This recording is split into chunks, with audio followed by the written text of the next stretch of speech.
All right. Hello, everybody. My name is Looney. This is Crazy K.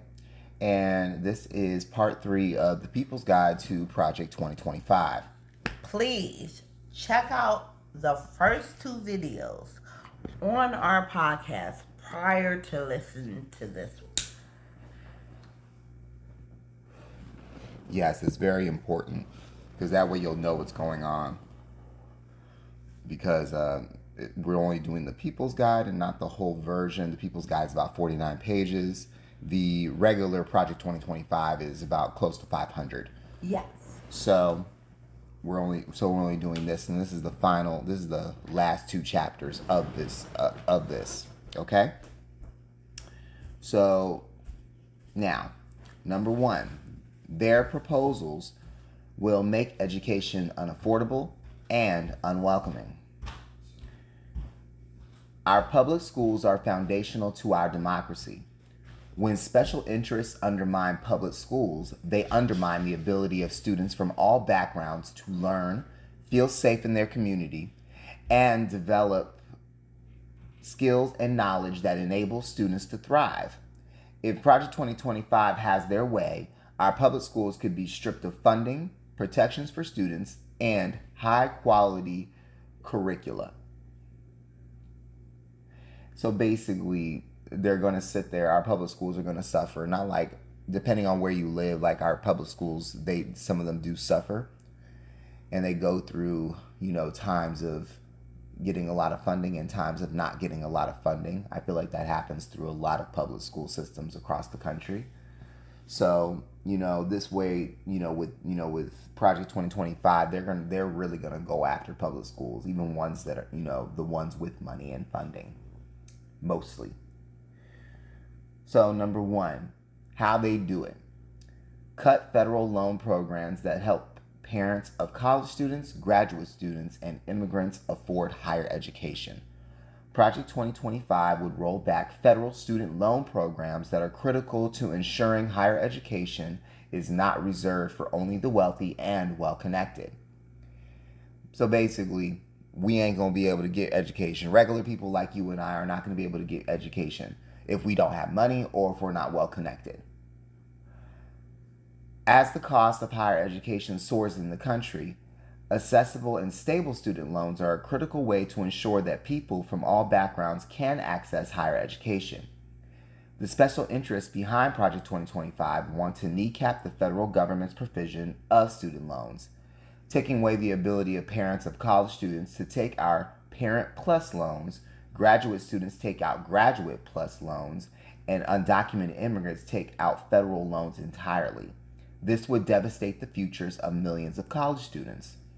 They would also deny loan access to students at schools that provide in-state tuition to undocumented immigrants. That means students in 25 states and Washington, D.C. will not be able to access student loans. 2. How they do it: make public schools even more dangerous for LGBTQ plus students. Project 2025 would have the Secretary of Education remove a host of protections for LGBTQ plus students in schools. Public schools are already dangerous for LGBTQ plus students across the nation, especially LGBTQ plus students of color. Project 2025 would make matters even worse by directing a future Secretary of Education to rescind the Biden administration's expanded Title IX protections for LGBTQ plus students and reinstate the regressive rules previously imposed by the Trump administration. Project 2025 emphasizes that any definition of sex under Title IX should mean only biological sex assigned at birth. These actions threaten to put transgender, non-binary, and gender non-conforming students at risk, particularly when their gender identity doesn't correspond with their sex assigned at birth. So basically, they're basically targeting kids because the kids that are coming up now are more comfortable of saying what it is they're into and things like that. And things change, but that's not that's not what we're talking about in this particular video. So I just think this is clearly to this will negatively affect these kids. Suicide rates for teens, and especially in the LGBTQ plus community, would rise significantly. And of course, this also, like they said, this affects more of students of color. So basically, our black kids. This would affect also our black kids. In their own words, on its first day in office, the next administration should signal its intent to enter the rulemaking process to restore the Trump administration's Title IX regulation, with the additional insistence that sex is properly understood as a fixed biological fact. Official notice and comment should be posted immediately. So basically, they want to sit there and say that the sex that you're born in is the most biological fact about you. And that's true in a sense. But there's also all these others, and there's also these, and there's also these other studies that show with, like, transgender people, non-binary, gender non-conforming, like, their brains are set up differently. So, there's studies about that when it comes to, like, talking about the things they're talking about, because what they're saying, fixed biological fact isn't, 100% true at all. It's pretty much a lie. 3. How they do it. Push ideology onto funding for international business programs. Project 2025 wants to dictate what students learn in higher education by disproportionately funding programs that push an ideological agenda that they agree with. Meaning that they're going to sit there and just push misinformation into your kids, meaning that our kids are going to get dumber. Which we think anyway, but they're really going to be dumb with the stuff that they're trying to push. And trying to dictate what people can and cannot learn, the special interest authors behind Project 2025 want to direct funding to international business programs that teach their preferred subjects, with nearly half, at minimum, of Department of Education funding going to these programs. These programs are geared towards providing students a better understanding of markets across the world in all different forms. 4. How they do it. Make it easier for charter schools to discriminate against LGBTQ plus students. Project 2025 would loosen data collection requirements for charter schools, undoing recent progress made by the Biden administration, which has ensured that data collection better includes transgender, non-binary, and gender non-conforming students, which is very important because historically charter schools do not do very well. So this was actually making them more efficient and better, and the data that they're collecting, because usually charter schools do have a lot of students. Now, data collection that better includes people across gender identities and sexual orientations is important for ensuring LGBTQ plus students' civil rights are protected. During the Biden administration, the U.S. Department of Education's Office of Civil Rights has required all charter schools to enhance the accuracy of student demographic data collection by requiring that schools provide non-binary as an option for self-selection. Additionally, in 2021, OCR instructed charter schools to retire collection of data that presents purely binary depictions of the composition of school sports teams, meaning that data demographics of these teams were regulated to strictly male and female, at the exclusion of non-binary and gender non-conforming students. Project 2025 would advise the Department of Education to rescind these changes and issue a new civil rights data collection instructive that will collect data directly relevant to OCR's authority. In other words, that would mean only the data that Project 2025's authors think are valid, which excludes LGBTQ plus students. Without this data, it will be harder to know where LGBTQ plus students are experiencing discrimination, allowing it to fester and harm people across the country. In their own words, the new administration must quickly move to rescind these changes, which add a new non-binary sex category to OCR's data collection, and issue a new CRDC that will collect data directly relevant to OCR's statutory enforcement authority. Oh, goodness. All right. So this is the last chapter.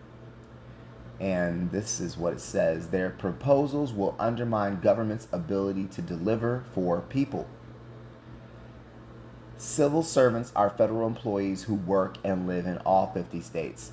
The more than 2 million people who keep our air clean, water safe, consumers protected, and mail delivered.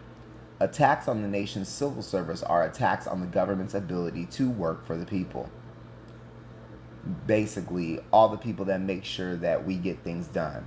Postmen, you know what I'm saying? And, all these other, types of scientists and, data collection analysis people that do the things that really keep us safe and keep us in the know about certain things. Number one, how they do it: replace nonpartisan federal employees with partisan loyalists. Project 2025 would have a future president reissue the Trump administration's Schedule F executive order to make it easier to fire federal employees. Civil servants deliver our mail, keep our air and water clean, and protect consumers from abuse. President Trump's Executive Order 13957, Schedule F, attempted to remove critical protections for millions of these federal employees so it would be easier for him and his cronies to fire them. If Schedule F were to be reinstated, these functions could be in the hands of partisan loyalists instead of qualified experts.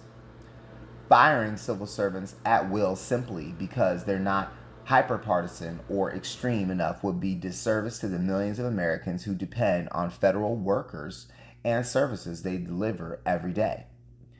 Democracy Forward submitted a comment on behalf of 27 organizations in support of the Biden administration's final rule, in addition to other supportive comments that proactively creates additional protections for the nation's civil service and provides an important safeguard against a potential anti-democratic administration.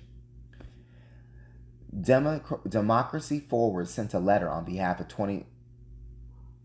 27 organizations in support of the Biden administration's final rule, in addition to other supportive comments that proactively creates additional protections for the nation's civil service and provides an important safeguard against a potential anti-democratic administration. They put it twice, so they'll let you know what they're telling you what is going on, okay? In their own words, the Trump administration issued Executive Order 13957 to make career professionals in positions that are not normally subject to change as a result of a presidential transition, but who discharge significant duties and exercise significant discretion in formulating and implementing executive branch policy and programs, an exception to the competitive hiring rules and examinations for positions under a new Schedule F. It ordered the director of OPM and agency heads to set procedures to prepare lists of such confidential policy determining, policymaking, or policy advocating positions, and prepare procedures to create exceptions from civil service rules when careerists hold such positions, from which they can relocate back to the regular civil service after such service. The order was subsequently reversed by President. 2. How they do it: force career experts out of government by relocating federal agencies. While the vast majority of civil servants already live and work outside of Washington, D.C., Project 2025 still proposes to relocate D.C.-based offices in an effort to box out long-serving, nonpartisan experts. Of the 2.2 million federal employees, most already do not work in Washington, D.C. Still, we know that many of our nation's foremost experts in their respective fields are situated in Washington, D.C., serving the American people every day at federal agencies. In 2019, the Trump administration relocated the Bureau of Land Management to Colorado, resulting in 77% of the Bureau's employees resigning from their positions. If federal agencies are relocated without thoughtful consideration and public input, critical agencies could lose major sects of their labor force, limiting the ability of the federal government to deliver for the people it is meant to serve. In their own words, BLM headquarters belongs in the American West. The Trump administration's decision to relocate BLM headquarters from Washington, D.C. to the West was the epitome of good governance. 3. How they do it: administer ideologically biased or discriminatory tests for federal workers. Project 2025 would issue problematic civil service tests for prospective federal employees. The special interests behind Project 2025 want to create their own pipeline for important roles within our federal government, and they have already created a personnel database for those who would like to be considered for positions during a future administration. Registration for this database includes a questionnaire which evaluates candidates through ideologically biased questions. They would also utilize legislative or regulatory processes, including through the Office of Personnel Management, to reinstate the usage of general intelligence tests, which have not been in use since the Carter administration. At the time, civil rights groups contended that the General Intelligence Exam, the Professional Administration Career Exam, or PACE, used to hire for certain agency positions was discriminatory. After a class action lawsuit alleging employment discrimination led to a consent decree, Carter administration officials abolished the use of the exam for hiring. Judging prospective candidates for federal employee in ideological or discriminatory ways is a dangerous way to govern. People across the U.S. depend on federal employees every day, and replacing experts with partisan loyalists would be a tremendous disservice. In their own words, Pilar 2 is a personnel database that allows candidates to build their own professional profiles and our coalition members to review and voice their recommendations.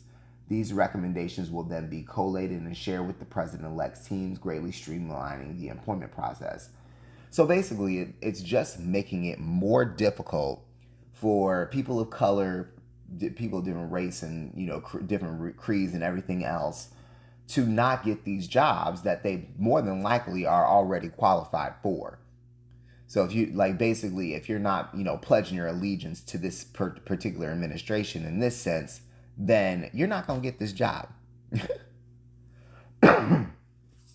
4. How'd they do it? Meddle with national security by altering security clearances. Project 2025 would remove civil servants' security clearances and politicize the granting of clearances. Security clearances are typically revoked according to a formal process that does provide some due process rights for those whose clearances are revoked. Project 2025, however, would encourage a future administration to remove IC intelligence community employees under vague criteria that risk increased politicization. So basically, this has already been done because the Trump administration has revoked, security clearances, taking away security detail for, for certain, political officials that have, who have served in very high clearance positions. So there's that. Anyway, in addition to revoking clearances, Project 2025 would empower the Director of National Intelligence and the Director of the Central Intelligence Agency, CIA, to expedite the issuance of security clearances to those deemed necessary to meet the administration's mission needs. Expediting the issuance of security clearances paves way for more unqualified and inept leaders to be charged with our nation's most sensitive national security matters. Take Jared Kushner, Donald Trump's son-in-law, by the way, when 2 national expert security specialists refused to issue him a clearance due to concerns of foreign influence over him. The Trump administration overruled their expertise and gave him one anyway. In their own words, the president should immediately revoke the security clearances of any former directors, deputy directors, or other senior intelligence officials who discuss their work in the press or on social media without prior clearance from the current director. The threats from Project 2025 do not end here. The People's Guide only begins to catalog the people and communities who would be harmed if a future presidential administration begins to implement Project 2025's proposals. Businesses and industry across the country could be harmed not just from the lack of data collection discussed above, but also from proposals to politicize the Federal Reserve or to restrict free trade. Our country's national security itself, too, is threatened by proposals to concentrate military decision-making, further undermine our intelligence agencies, or promote isolationist policies. We continue to analyze these policies and their harms to people and expect to release updated versions of the People's Guide with reports on the threats that would make it harder to run a business, put our security at risk, and more. We cannot let Project 2025 write the next chapter of our nation's story. All right, and that is the end. That is part 3. All right. If you guys want to sit here and email us, please do at thethalooneyshow@gmail.com. If you guys have any questions, if you guys have any topics that you would like us to discuss, please go ahead and just, write us there. And of course, review this video and review the part 1 and part 2 before viewing this video. All right. Thank you so much. Take care.